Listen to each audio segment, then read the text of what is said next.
प्रिया, तू इतकी का घाबरतेस? हा? वेडी झालीस तू? त्या सानियाला काय वाटतं? मी तिच्या प्रेमामध्ये वेडा झालोय. मी. व्हॉट अ जोक यार. हे बघ प्रिया, ती सानिया फक्त माझ्यासाठी एक पायरी आहे, माझ्या स्वप्नांची पायरी. तिची संपत्ती, तिचा तो बंगला, तिची प्रॉपर्टी माझी होणार आहे,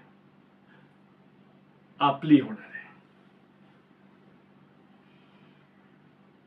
हे बघ प्रिया, तू आणि मी, आपण दोघं याच घटनेची वाट पाहतोय.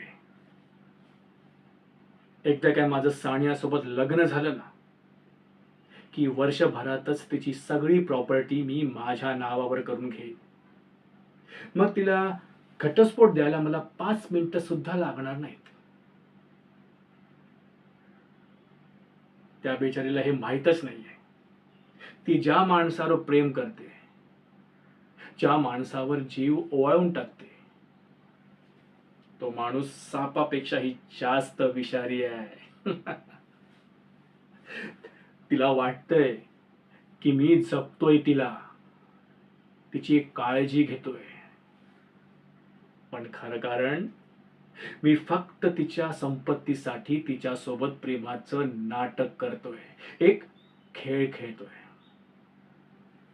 आणि या खेळामध्ये मीच जिंकणार आहे, ती बिचारी हरणार आहे. कारण या खेळाचा सगळ्यात जुना खेळाडू मी आहे.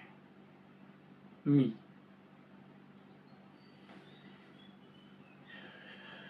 विचार कर प्रिया, सानियाची सगळी संपत्ती आपली झाल्यावर आपण मालामाल होणार.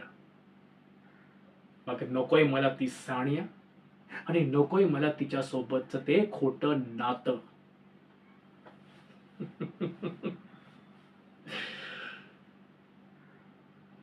ऑफकोर्स माझं प्रेम आहे तुझ्यावर, पण काय ना प्रिया डार्लिंग, हे जग फक्त प्रेमावर नाही ना चालत.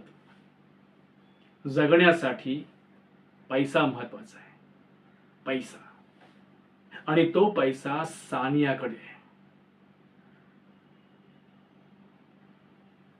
त्यामुळे रिलॅक्स. जे काय होतंय, जे काय घडतंय ते शांतपणे बघ. लवकरच ही सगळी प्रॉपर्टी माझी होणार, माझी.